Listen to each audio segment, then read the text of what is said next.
नमस्कार दोस्तों, स्वागत है आपका। आज अपन देखेंगे टैक्स हार्वेस्टिंग।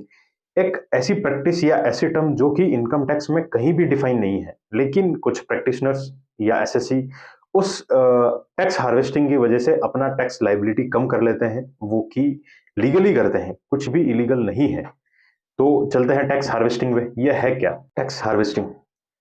एसएससी जब अपना लॉन्ग टर्म कैपिटल गेन कुछ शेयर्स बेच के अर्न करते हैं, वहीं वो कुछ शेयर्स जो कि वो लॉस में है, उन्हें सेल करके उनका loss long term capital gain के साथ सेट ऑफ करके अपनी टैक्स लाइबिलिटी कम कर लेते हैं और आपका टैक्स वहां कम हो जाता है। इसी प्रैक्टिस को टैक्स हार्वेस्टिंग कहते हैं, जो कि अपन दो टाइप से देख सकते हैं, वो भी एग्जाम्पल के साथ। First, tax loss harvesting.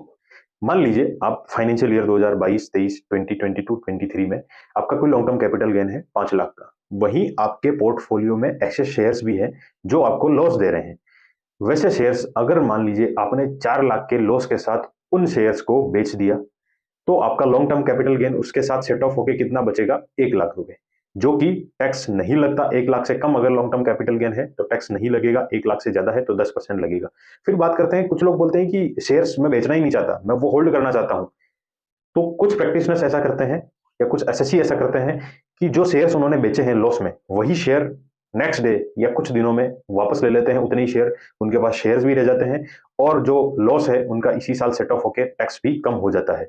ये लीगली देखा गया है, लेकिन याद रहे ये same day sale and purchase नहीं होना चाहिए। यानी शेयर आपने आज बेचे हैं, वो अगर आज ही आपने वापस ले लिए तो वो इंट्राडे की कैटेगरी में आ जाएंगे। इसीलिए नेक्स्ट डे या कुछ डेज के अंदर वो शेयर वापस लेते हैं एसएससी। नेक्स्ट टाइप देखने से पहले एक चीज क्लियर कर दूं, long term capital gain section 112A यानी 112A में टैक्स लगता है 10%, वो भी 1 लाख से ज्यादा अगर आपका लॉन्ग टर्म कैपिटल गेन हो तो।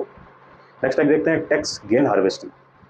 उसको भी एक एग्जांपल से देखते हैं। मान लीजिए आपके शेयर्स करंटली 7 लाख रुपए है, जो कि कुछ प्रॉफिट के साथ है। 5 लाख की खरीद थी, परचेज थी, अभी 7 लाख के हैं।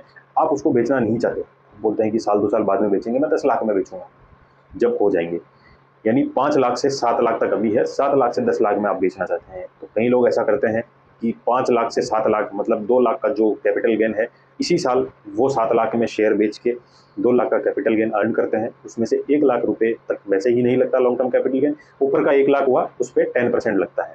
और उसी टाइम वो नेक्स्ट डे या कुछ डेज में वही 7 लाख के शेयर वापस खरीद लेते हैं और नेक्स्ट 2-3 साल में जब भी उसके 10 लाख होते हैं, उस टाइम वो बेचते हैं।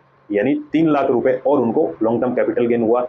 उस साल वो टैक्सेबल होगा 10% के हिसाब से। 3 लाख में से 1 लाख पे टैक्स लगता नहीं है, बाकी 2 लाख बचे उस पर 10%।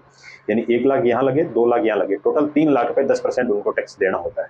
जबकि यही शेयर अगर वो 5 लाख के बाद सीधा 10 लाख पे ही बेचते हैं, 7 लाख पे नहीं बेचते, तो 5 लाख का लॉन्ग टर्म कैपिटल गेन होता है, वो भी 10% के हिसाब से 1 लाख से ज्यादा हो तभी लगता है। यानी 1 लाख की छूट होगी, बाकी 4 लाख पे 10% लगेगा। यहाँ 4 लाख पे 10% लग रहा है, पहले 3 लाख पे 10% देना। ये एक टैक्स गेन की हार्वेस्टिंग टाइप है, जो कि एसएससी प्रैक्टिस में रखते हैं, कई प्रैक्टिशनर्स रखते हैं। इनकम टैक्स में कहीं भी ये इलीगल नहीं बताया गया है। देखा जाए तो टैक्स हार्वेस्टिंग का जिक्र ही नहीं है कहीं इनकम टैक्स में। इनकम टैक्स से रिलेटेड और इन्फॉर्मेशन चाहिए तो मेरे चैनल से आप जुड़ सकते हैं, सब्सक्राइब कर सकते हैं, लाइक कर सकते हैं, बेल आइकन दबा सकते हैं ताकि और वीडियोज आप तक पहुंचे। आपकी कोई क्वेरी है तो कमेंट सेक्शन में डाल दीजिए।